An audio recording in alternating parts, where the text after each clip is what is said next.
예도는 존재 숲에 있습니다. 지금부터 미셸 푸코의 17번째 강좌입니다, 여러분. 오늘의 주제는 말과 사물, 모닝빵처럼 팔려나간 이 작품의 영양사에 대하여 살펴보려고 합니다, 여러분. 재밌겠죠, 그죠? 어떻게 보면 말과 사물에 대한 배경과 더불어 또 그 이후의 영향, 그리고 약간 조금 깊이 있게 푸코의 사유에 접근하는 그런 강의가 되겠죠, 그죠? 이미 예도는 2년 전에, 벌써 2년이 지났는데 푸코 시리즈 강좌 4번째에서 말과 사물을 다루었죠, 그죠? 계속해서 다루어야 되는데 오늘은 또 다른 관점에서 이 미셸 푸코의 모닝빵과 같이 팔려나간 작품, 이 영양사, 그리고 그 작품에 접근하는데 아주 필요한 토대, 이런 것들을 전반적으로 살펴나가면서 오늘의 강의를 이어나가려고 합니다, 여러분. 이 사유여행에 참여하시고 또 말과 사물을 다시 읽으면 여러분들이 훨씬 더 푸코의 사유와 작품을 이해하는 데에 많은 도움이 되리라고 예도는 확신합니다, 여러분. 66년도에 말과 사물이 출간됐어요. 출간됐을 때 르몽드지의 한 기사 제목이 푸코 꼼데 뿌띠빵, 모닝빵, 작은 빵과 같은 푸코라고 하는 제목으로 기사가 실렸는데, 이 작품이 뜰 수 있었던 배경은 아주 다양하게 나타날 수 있었어. 그러니까 어려운 철학 작품이 마치 베스트셀러와 같이 팔려나가는 거예요. 사실은 철학책은 오랫동안의 어떤 긴 시간이 요구되는 작품이 나왔을 때 그것이 계속해서 팔리려고 하면 시간이 길게 걸려요. 그런데 말과 사물은 나오자마자 3,500부가 그냥 바로 팔리고, 그 다음에 또 계속 찍어내고, 그 해에 66년도에만 해도 2만 부가 팔렸고요. 89년도까지 100만 부가 팔렸다는 거예요. 지금은 뭐 장난이 아니겠죠, 그죠? 거의 대부분의 서구 지성인들, 서구 철학에 관심 있는 사람들은 원본을 웬만하면 다 갖고 있을 정도. 그렇게 빵이 얼마나 잘 팔려요, 여러분. 뿌띠빵, 그 작은 빵. 아침에 빵을 사려고 프랑스 국민들이 줄 서서 기다린, 지금은 그렇지 않겠지만, 빵과 같이 매일 먹어야 되는 그 식품이, 그죠? 팔리는 것처럼 그렇게 팔려나갔다 이 말이에요. 실제로 그 작품이 나왔을 때 디디에 에리봉의 어떤 그 증언에 의하면 바캉스 갈 때 사람들이 그 책을 갖고 갔고요. 심지어 나도 그런 정도는 안다 라고 하는 그런 내면의 어떤 의도를 드러내기라도 하듯이 카페에 책상 위에 얹어놓고, 그죠? 읽지는 않으면서 항상 갖고 다녔고, 심지어는 영화에도 그 작품이 나오고, 그리고 그게 나왔을 때 잡지와 신문에서 말과 사물을 실지 않은 그런 매체가 없을 정도였다는 거예요. 그런 정도로 히트를 쳤다. 원래 이 작품의 제목을 미셸 푸코는 다양하게 생각하고 있었는데, 사물의 질서, 그죠? 로흐트 데 쇼즈 정도, 사물의 질서라는 제목을 또 생각하고 있었고, 그 다음에 세계의 산문, 이게 이제 서문의 제2장의 어떤 제목으로 나타나잖아. 그러니까 라 푸호즈 디 몽드, 세계의 산문이라는 것도 제목으로 생각했다. 그러다가 이제 편집자와의 어떤 그런 토론을 통해서 말과 사물이 선택이 된 거예요. 그래서 영어 번역은 사물의 질서야, The Order of Thing이야. 푸코가 아주 좋아했던 제목이 사물의 질서였다는 이 작품. 그래서 말과 사물로도 불리기도 하고 사물의 질서로도 불리고, 부제는 여러분들이 알고 있듯이 윈 아케올로지 데 시앙스 위면, 인문과학 아니면 인간과학의 고고학이라고 하는 부제가 붙어 있죠. 그죠? 자, 이 작품의 그 독특성은 거죠. 철학을 하는 자들도 상당히 당황해 할 정도였을 것 같아, 그 당시에. 그런데 오늘날은 그 당혹성이 많은 포스트 모더니즘 연구와 더불어서, 그죠, 줄어들게 됐는데, 이 작품이 나왔을 때의 그 당혹감은 장난이 아니었을 것 같아.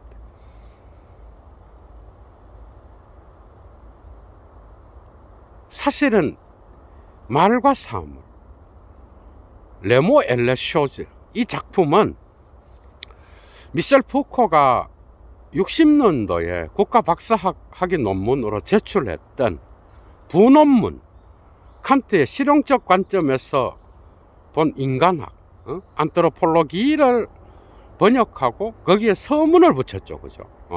근데 이것을 그 당시에는 출간하지 않았어. 여러 가능성으로만 인간학을 이야기했다. 그 당시에 박사학위 논문에 어떤 심사자들로부터 많은 공격을 받았죠. 그죠? 그런데 거기에 나타나는 인간학이란 무엇인가, 그 가능성에 대한 조건을 이야기하는 그 부분에서 이 인간학, 독일어로 칸트의 원문 안트로폴로기, in pragmatischer Sicht, 실용적 관점에서 본, 아니면 실용주의적 관점에서 본 안트로폴로기, 이것은 인류학에서 말하는 엉트호폴로지가 아니에요. 그게 아니라 이것은 후셀과 사르트르와 메글로뽕띠의 현상학, 거기서부터 나오는 실존주의를 가리키는 거예요. 어떻게 보면 하이데거도 포함되는데, 예도가 볼 때는 미셸 푸코는 이런 부분이 이제 예도의 클래스가 나타나는 거예요. 미셸 푸코는 그 두 작품에서 하이데거를 두루뭉실하게 넘어가는 이유는, 하이데거는 이 주체 철학에 속하지 않아요. 오히려 말과 글에 수록된 그의 사유의 어떤 그 여행기를, 그죠, 푸코는 말년에 이야기하는데, 하이데거는 오히려 이러한 주체 철학을 무너뜨리는데 니체와 더불어서 엄청나게 큰 역할을 한 중요한 철학자였어, 푸코한테서도요. 근데 이 부분은 이게 이제 하이데거가 이 낙지와의 연관 때문에 뭔가 좀 애매하게 각주에서 처리되는 경우가 프랑스에서도 있겠죠. 그죠? 그 애매한 부분이 있는 거야. 그러니까 어떻게 보면 말과 사물은 인간학. 그러니까 미셸 푸코가 부논문으로 제출했던 칸트의 말년의 작품, 실용주의적 관점에서 본 이 인간학을 번역하고 서문을 달고 거기에 대하여 비판적으로 고찰했던 그것의 후속물이요, 그것에 대한 질문을 응답하는 책이라고 해도 과언이 아닌 거야. 응? 이 강의가 말과 사물에 대한 좀 세밀한 강의로 들어갈 것 같아. 그러니까 거기에서 인간학이란 무엇인가를 이야기하면서 길게 그것으로부터 파생된 칸트, 후설, 사르트르, 메를로 뽕띠에 이 의식 철학을 겨냥하고 있어.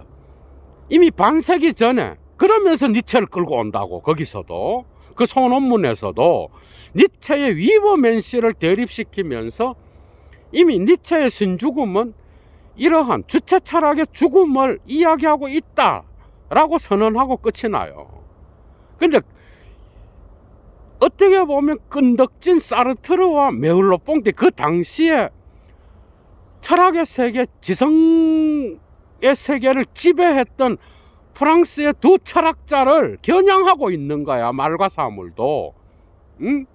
겨냥하고 그것을 공격하고 있는 거예요. 그러니까 니체의 신에 대한 죽음, 즐거운 학문에서 나타나는 신에 대한 그 죽음을 푸코는 재해석하죠. 독특하게도. 어떻게 해석하는가 하면은 그것은 다른 뜻이 아니라 신을 살해한 인간의 종말을 의미한다는 거예요. 그러니까 니체의 위버면시는 이미 자기의 주 논문이었던 광기의 역사에, 그죠? 어떤 광기의 말을 대변하는 그러한 핵심적인 위치에 있는 개념이다, 이 말.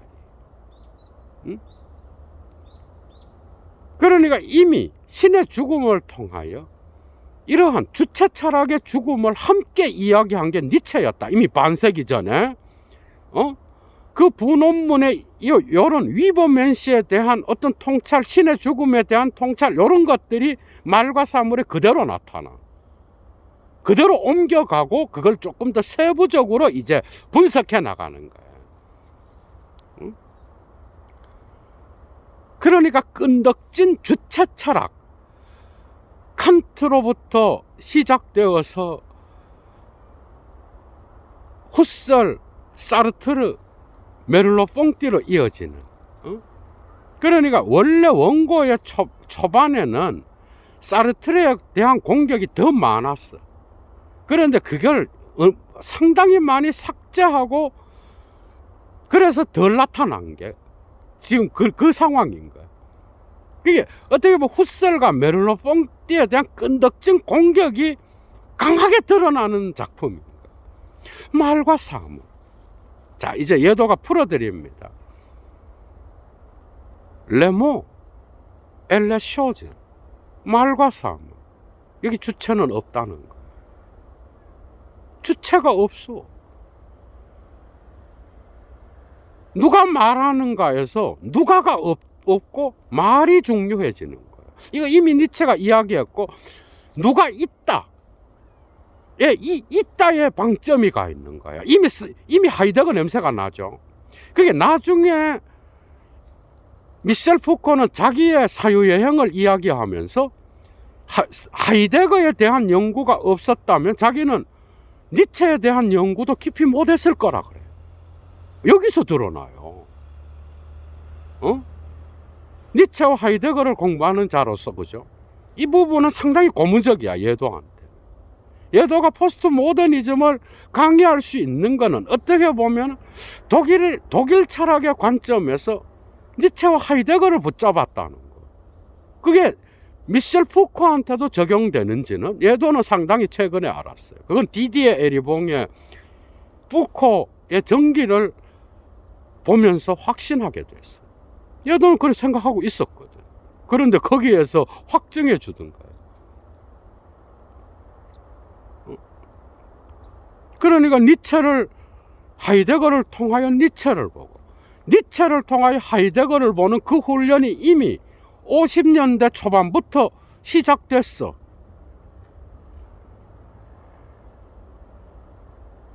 푸코는 53년도부터 니체에 대한 연구로 본격적으로 들어가지만, 그러니까 이미 자기 작품에 초반기부터 이런 영양사가 들어있었던 거예요.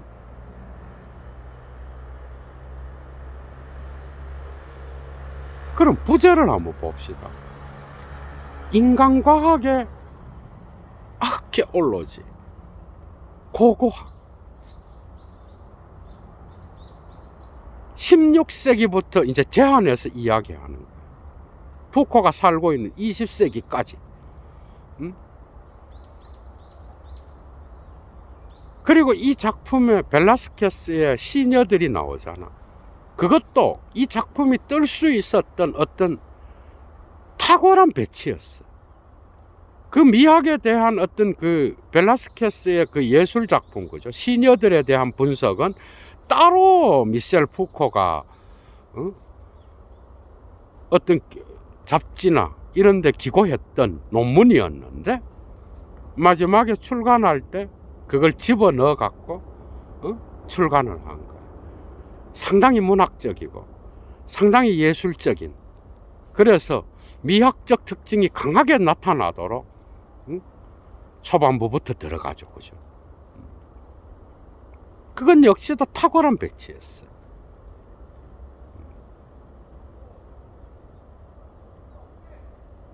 고전주의 시대에 인간과학의 에피스테메를 이제 이야기해요. 우리의 문화의 심층에는 이거는 확실히 니체의 영향이 있어. 개보학의 영향이에요. 이거는. 그러니까 문화의 심층에는, 심지어 예도가 확인한 것 중에 하나는 디디에 에리봉을 통하여 과학사의 불연속성을 이야기했던 깡길렘 역시도 프리드리히 니체의 이러한 계보학적 불연속성의 역사관으로부터 영향을 받았다. 아, 이것까지 확인했어요. 얘도. 그건 모르고 있었거든. 그러니까 여러분들이 들레즈, 푸코 이런 포스트 모더니즘의 어떤 철학을 이해하는데 프리드리히 니체는 거의 중심에 있어요.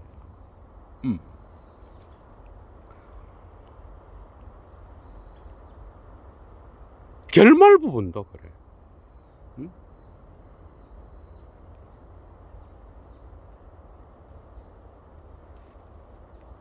고전주의 시대의 인간과학에 대한 분석을 수행. 그게 모든 문화의 심층에는 그 문화를 형성하는 어떤 과학의 담론에 에피스테메가 존재하는 거예요. 그러니까 칸트의 선엄성을 갖다가 미셸 푸코는 역사에다 갖다 놓은 거예요. 아프리오리, 이스토릭. 그러니까 역사의 선엄의 장, 선엄성, 그게 바로 에피스테메인 거예요. 이 에피스테메는 각 시대마다 모든 학문 분과들을 특징 짓는 조건인 거예요. 무의식적 조건인 거예요. 이해가 돼요? 이 무의식적 조건에 의하여 각 시대는 자기의 학문을 형성하는 거예요. 이런 정도는 여러분들이 다 알고 있는 거예요. 그죠? 형성해 가는데, 그 아프리오리 이스토리크, 역사의 선언적 장으로서의 에피스테메는 고전주의 시대에는 세계를 이야기해요. 응?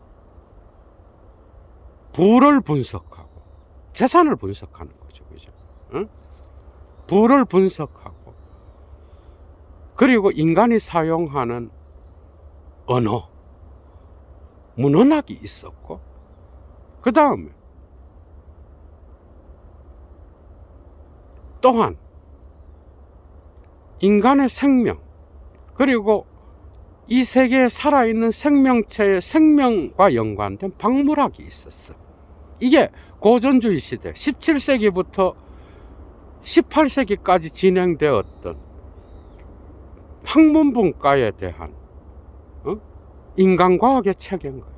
그 인간과학은 결코 독립적으로 연구된 적이 없어. 푸코가 말과 사물에서 계속 증언하듯이. 그러니까 고전주의 시대에는 부를 분석하고 언어를 분석하는 문헌학이 있었고 그 다음에 생명체를 분석하는 박물학이 있었어. 그죠?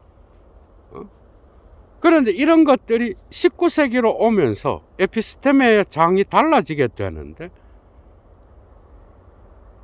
그때는 이 문헌학은 일반 언어학으로 변하고 부에 대한 분석은 정치 경제학으로 변하고 박물학은 생물학으로 변해요.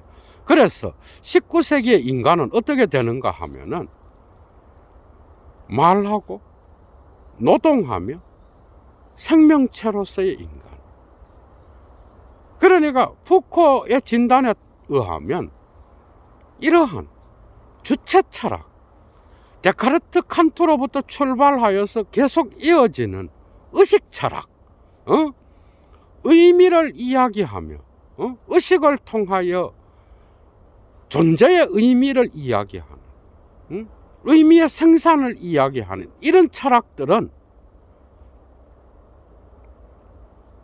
나온 지가 얼마 안 된 거예요.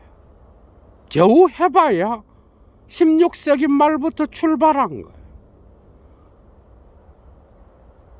그리고 19세기가 되어서 이런 학문 분과에 의하여 인간은 노동하고 말하며 생명체를 가진 인간으로 나타나게 된 거예요. 그러니까 이러한 인간 자신이 대상이 되어서 학문 분과로 형성되었던 것은 얼마 안 됐다라는 이야기를 하는 거예요. 그러니까 고전주의 시대에 어떤 학문 분과, 그러니까 박물학이 생물학으로 변하고 19세기에 오면서, 그죠? 그리고 부에 대한 분석이 경제학으로 변하고 그 다음에 문헌학이 일반 언어학으로 변하고 이러한 것들은 사실 전부 다 인간이 누구인지 인간을 연구 대상으로 삼는 그런 학문이었어. 그러니까 인간과학은 스스로 독립해서 존재했던 게 아니라 경제학과 생물학과 언어학에 의존해서 발전했던 거예요.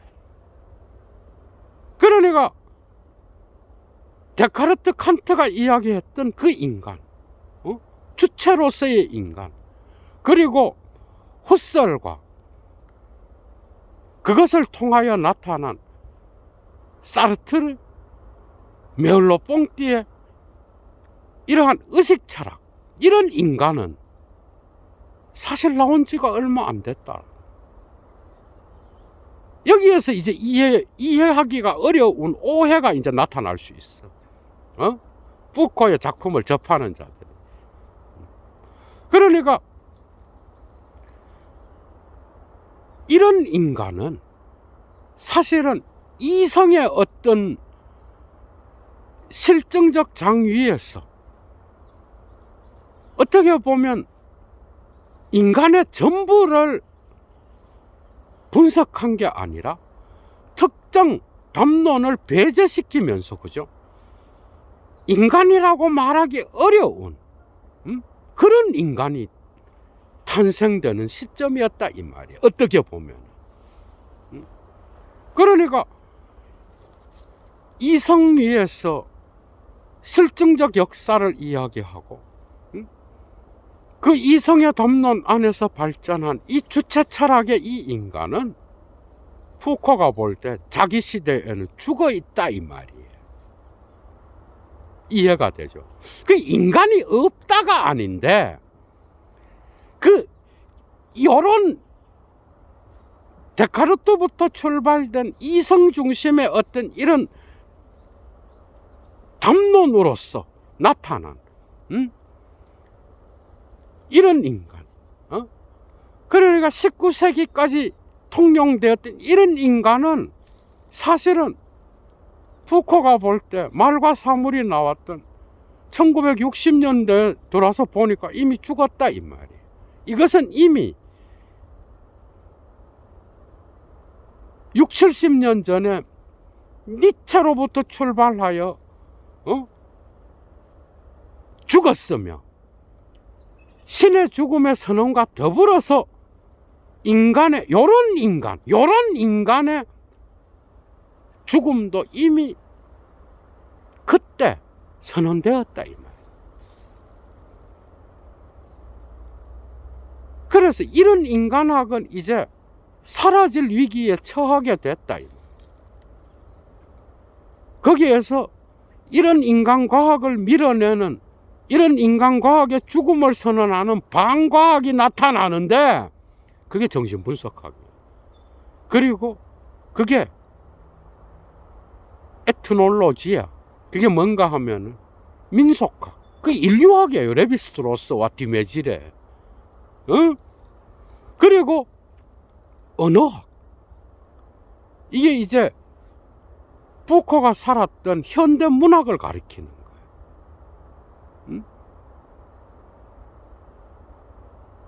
그러면서 이런 사르트르와 메흘로뽕띠가 지금도 옹호하고 있는, 그래서 철학에서 이야기되고 있는 이러한 주체 중심의 의식 철학은 어떻게 보면 바닷가의 모래사장에 그려진 얼굴과 같이 사라져 버린다. 그래서 이 작품의 제목과 같이 말과 사물, 레모 엘레 쇼즈에는 말하는 인간이 없어. 그게 푸코가 이 작품이 나오고 여러 곳에서 논평했던 것들이 말과 글에 수록돼 있고요. 디디에 에리봉도 그것을 그대로 옮기고 있는데, 거기를 보면은 미셸 푸코가 실제로 이야기해요. 누가 말하는가에서 중요한 거는 누가가 아니라 말이 누가를 결정한다는 거예요. 누가 존재하는가에서 중요한 것은 누가가 아니라 존재라는 거예요. 누가 있다가 누가를 결정한다라는 거예요. 이건 이미 니체가 다 이야기했던 거예요. 얘도 이미 1차 자료 강의에서 특히 선악의 저편에서 전부 다 분석했던 거예요. 이게 그대로 나타나고 있어. 이게 이제 그 당시에 뜨고 있었던 레비스트로스의 구조주의와 접목되고 정신분석의 낙관과 접목되었던 거예요. 이런 배경이 있는 거예요. 그래서 푸코는 계속 나가. 모래사장에 그려진 얼굴과 같이 파도가 한번 치면 사라져버리는 그런 인간. 이런 인간학은 19세기에 이미 죽었다 이 말이에요. 이제 새로운 징조가 나타나는데 그것은 반과학인데, 이런 인간과학에 대하여 종지부를 찍는, 죽음을 선언하는 그러한 새로운 과학, 반과학이 나타났는데 그게 정신분석학, 프로이트를 해석한 락강의 정신분석학, 그 다음에 레비스트로스의 구조주의, 디메질의 신화학도 같이 들어가겠죠. 그 다음에 언어학, 거기에 누가 있는지 알아? 레이몽 루세, 그 다음에 바따이, 블랑쇼, 이런 것들이 차례대로 말과 사물에 언급되고 있어. 이걸 이야기하면서 미셸 푸코는 이렇게 말해요. 이미 반세기 전에, 반세기도 더 전에 니체와 말라르메가 손으로 가리켰던 그 지점을 이제 우리는 목격하고 있지 않을까. 그리고 나서 루셀, 아르토, 그 다음에 거기에는 이미 사드가 있었겠죠. 그죠? 응? 아르토, 루셀, 그 다음에 바따유, 블랑쇼, 이런 대가들을 차례대로 언급하면서 이 주체 철학의 죽음을 선언하는. 그 인간이 죽었다는 게 아니라 이런 인간의 유형은 이제 사라졌다 이 말이에요. 다른 말로 하면은 이런 거예요. 광기를 밀어냈어, 이성이. 그죠? 의식 철학이 무의식을 제대로 보지 못했어. 응? 그 다음에 말하는 것은 언어 체계인데 의식이 말한다고 생각한 거예요. 지금까지의 철학은. 그러니까 그러니까 그 당시에 통용되고 있었던 프랑스 현대 문학과 니체와 말라르메, 거기엔 사드도 포함되겠죠. 그죠? 이런 것들을 다 끌고 와서 푸코는 60년대에 아주 유행하고 있었던, 그 당시에 이미 레비스트로스는 58년도에 구조인류학, 62년도에 야생의 사고를 내죠. 거기서 사르트르를 겨냥하고 있어. 이미 예도가 레비스트로스 강의에서 했어. 그리고 락강은 자기의 그때까지의 모든 세미나들을 모아서 에크리라는 제목으로 출간한 게 66년이에요. 그러니까 푸코의 작품이 뜰 수 있었던 것은 이런 영향들이 있는 거예요. 그러니까 구조주의가 나타나서 사르트르를 공격하고, 그죠? 그리고 락강의 무의식에 대한 분석은 레비스트로스와 로만 야콥슨의 어떤 언어학을 받아들이면서, 구조주의를 받아들이면서 신경증 환자들과 그 다음에 정신의학자들이 대화를 벌이면서 말하는 것은 언어의 구조체계라는 거예요. 이미 구조주의가 한참 유행했을 때라는 거예요. 이것. 그러니까 락강의 정신분석학과 레비스트로스의 구조주의가 이미 말과 사물의 내용 안에서의 어떤 구조로서의 에피스테메, 그 다음에 그것을 다른 말로 역사의 선험성, 그리고 무의식적 체계, 그러니까 의식을 무너뜨리는 체계, 구조, 이런 것들이 말과 사물의 핵심적인 주제로서 나타나고 있었어요.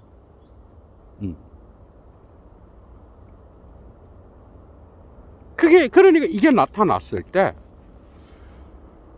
가장 강력한 반대 진영으로서 어떤 무리가 있었는가 하면은 바로 마르크스주의에서 있었던 프랑스 공산당은 이 책을 금서로 정해버렸어요. 그러니까 여기에 대한 반향으로서 그 당시에 이미 메흘로 뽕띠는 이 세상 사람이 아니죠. 그죠? 그러니까 사르트르는 살아 있었는데 사르트르에 대한 공격인 거야. 그러니까 사르트르 쪽에서 이제, 그리고 사르트르의 실존주의와 마르크스주의, 그의 정치적인 어떤 은과조몽에 빠져있던 자들이 반대를 강하게 했겠죠. 그죠? 그 다음에 프랑스의 그 당시 테야르 사르댕을 통하여 기독교적 마르크스주의 운동도 강했어요. 이쪽에서의 또 반대 운동이 나타난 거예요. 왜? 인간의 죽음을 이야기하는 걸. 여기에는 오해가 있어. 미셸 푸코의 말은 이거예요.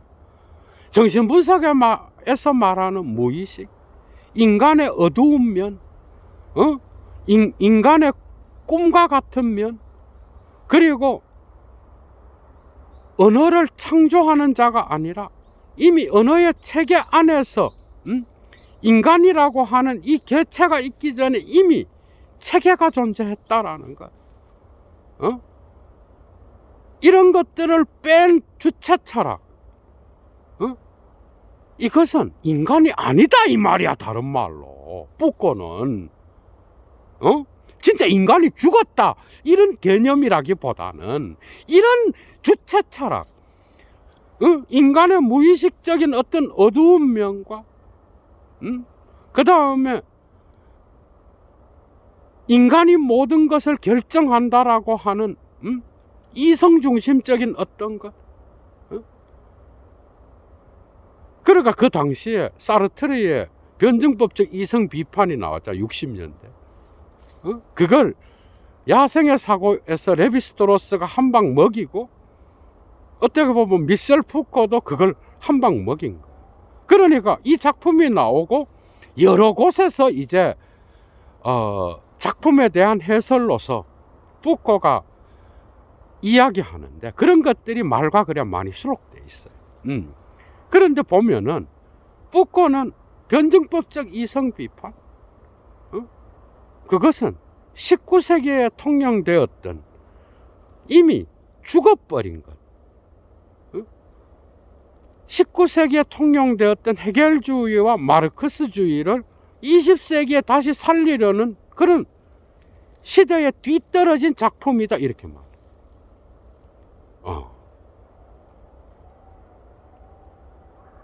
그러니까 사르트르가 이제 푸코에게 말한다. 이러면서 이제 자기가 말과 사물에 대한 논평을 이야기해. 그러니까 사르트르와 마르크스주의와 그 다음에 또 기독교적인 어떤 그러한 세계관에서 볼 때는 아니 인간이 없어졌지면은 그러면 사회를 변혁시키는 응가조문, 참여가 불가능하게 되잖아. 그리고 어떻게 보면 그리스도교의 세계관에서 인간은 중심적이잖아요. 그러니까 니체의 신의 죽음을 통하여 인간의 죽음까지도 이야기해버리니까. 근데 미셸 푸코의 더 깊은 면은 뭐예요?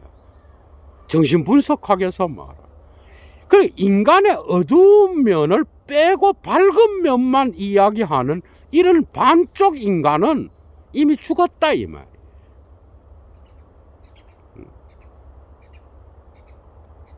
광기는 이성의 바깥으로 내쳐진 다른 면이 아니라 인간의 핵심적 내면 안에 있다 이 말이에요. 이성은 인간의 내면의 한 부분에 불과하다 이 말이에요. 인간을 이야기하는 데에 있어서, 이해하는 데에 있어서 이성은 정말 작은 부분밖에 안 된다 이 말이에요. 무의식을 뺀 의식은 인간을 이해하는 데에 한 점도 안 된다 이 말이에요. 지금 그 얘기를 하는 거예요. 언어를 통제하고 자기의 사유를 표현하기 위해 말을 하는 그런 도구로서의 언어가 아니라 이미 언어 체계의 구조가 있고, 물론 소실의 영향도 있겠죠. 소실 레비스트로스, 그 체계로부터, 그 구조로부터 인간은 말을 하는 거다 이 말. 그러니까 이러한 모든 언어학의 중요성, 무의식의 중요성, 인간의 어두운 내면, 광기를 전부 다 갖고 있으면서 그걸로부터 마치 자유로운 것처럼 이야기하는 이성의 담론에 국한된 인간에 대한 분석, 인간에 대한 90%를 놓치고 있다 이 말이야. 다른 말로 하면 그런 인간은 죽었다 이 말이야. 이제 이해가 되죠. 다른 말로 하면 그런 뜻이야. 인간하기 죽었나? 그 뒤로 계속해서 이야기되고 있는데 그게 아니야. 그러니까 데카르트, 칸트, 어떻게 보면 헤겔도 포함될 수 있는데 헤겔에 대해서는 상당히 조심해요. 지식의 고고학에서도 헤겔에 대한 찬사는 장난이 아닙니다. 사물의 담론의 질서. 예도가 이미 포스트 모더니즘이란 무엇인가 헤겔 르네상스에서 이야기했어요. 그러니까 후설, 사르트르, 메를로 퐁티로 이어지는 이러한 주체 철학의 어떤 이런 철학은 인간의 껍데기만 이야기를 하고 심층은 빼버린 그런 인간을 분석해서 뭐하냐. 그런 인간에 대한 담론들이 계속 퍼져나가는 거는 참을 수 없다 이 말이야. 이해할 수 없다는 거야. 다시 말하면 메를로 퐁티와 사르트르의 실존주의가 프랑스에서 유행했던 건 이해가 안 된다는 거야. 막스에 대해서도 말하잖아.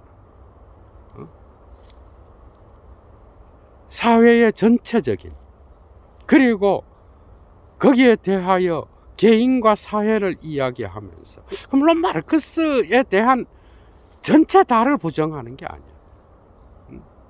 그런 식의 어떤 부르조아와 프롤레타리아를 나누고, 그죠? 그 사회에 대한 계급투쟁을 이분법적으로 나누면서 계급 없는 사회를 이야기하고, 하나의 이데올로기를 이야기하면서, 그죠?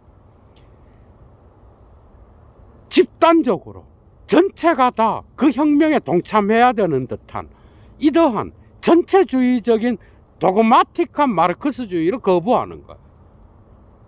이미 스탈린을 통하여 상당히 많이 폭로된 사실이었어요. 그 당시에. 그죠? 그러니까 말과 사물에서 그러잖아. 물고기는 물속에서만 살 수 있어. 그러니까 거기서 물은 뭐야? 19세기예요. 물고기는 마르크스인 거야. 그러니까 마르크스주의는 19세기에만 통용되었던 그러한 사상인데 오늘날까지도 그것을 그대로 고수하면서 밀어붙이려고 하니까 그것은 하나의 도그마틱으로서 스탈린과 같은 저런 마르크스주의의 경직화가 나타날 수밖에 없었다라. 푸코는 이러한 마르크스주의에 대해서, 공산주의에 대해서는 계속해서 끝까지 투쟁하고, 그러면서 후기에 권력지식 연결론에서는 또다시 이러한 마르크스의 허위의식에 대한 폭로는, 그리고 이데올로기에 대한 분석, 이런 것들을 다른 각도로 갖고 가.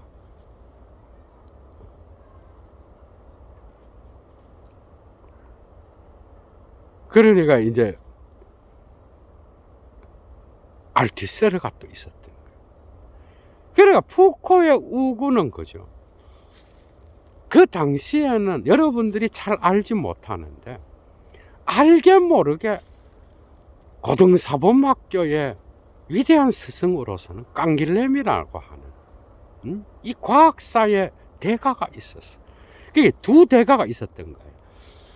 사회의 일반인들에게 잘 알려져 있었던 사르트르가 있었고, 또 고등사범학교에서 이러한 독특한 깡길렘의 과학사를 통하여 나타난 그도 역시 니체의 영향이 있어요. 역사의 어떤 그 불연속성을 이야기하면서 또한 이러한 주체 철학을 거부하며 구조의 체계를 강조하는, 그러면서 미셸 푸코를 승인해 주었던 그런 선생이 있었다. 그게 깡길래. 그런데 이제 푸코가 이 작품을 딱 내놓으니까, 자기의 동년배잖아, 그죠? 깡길레미 사르트르랑. 어떻게 후배가 이런 작품을 내면 칭찬을 못할 망정, 어떻게 그렇게 거기에 대하여. 그래, 사르트르는 응가전몽을 할 수 없게끔 인간은 죽었다라고 말하는 것이요. 그리고 이것은 고고학이 아니라 지질학의 수준이라는 거예요. 고고학이라면 실천을 함께 이야기해야 되고 역사를 이야기해야 되며, 그 다음에 어느 지층에서 각 시대마다 다른 에피스테메라 그러면 그것이 변화되었던 불연속성의 그 이유를 말해야 되는데 그걸 말하지 않고 있다. 어떻게 보면 이러한 지질학에 가까운 고고학에 대한 분석은 역사에 대하여 무책임할 수 있으며, 이게 사르트르의 진단이죠, 그죠? 그 다음 시몬느 드 보부아르도 여기에 대한 논평을 했어. 역시 사르트르를 배반하지 않았겠죠. 이런 작품은 부르주아지의 어떤 피난처가 될 수 있다, 막 이렇게 나가.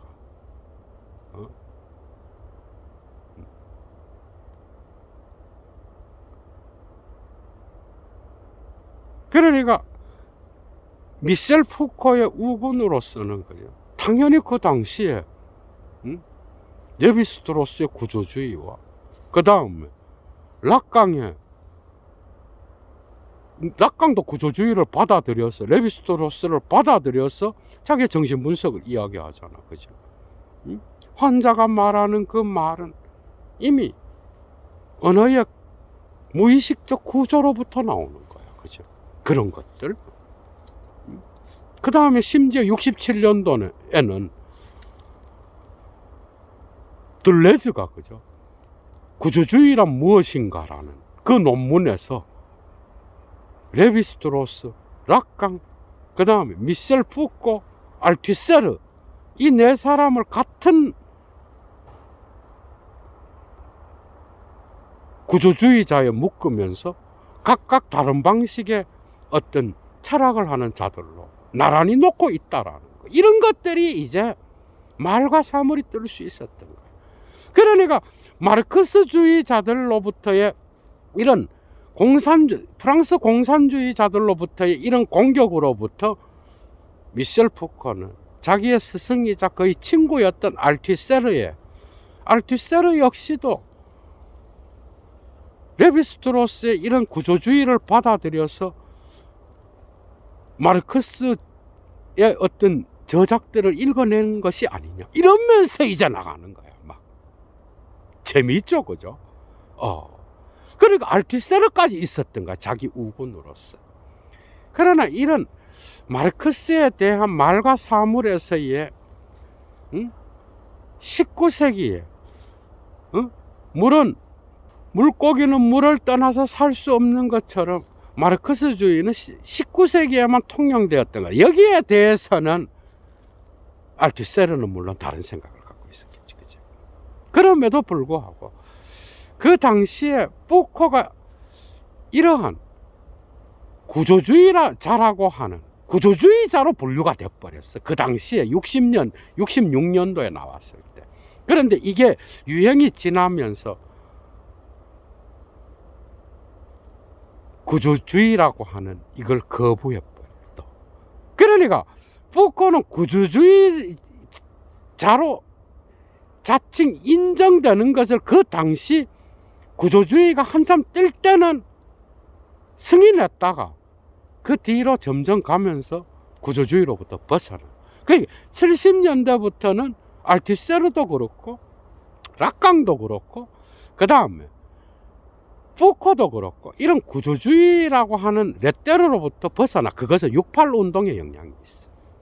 그건 또 다른 거예요. 그래서 푸코는 이 구조라는 개념을, 그러니까 소시르와 레비스트로스의 구조주의에서 나타나는 이 시스템무라고 하는 이 체계 개념을 담론으로 바꿔버리는 거예요. 이런 게 있는 거예요. 디스쿠프로 바꿔버려요.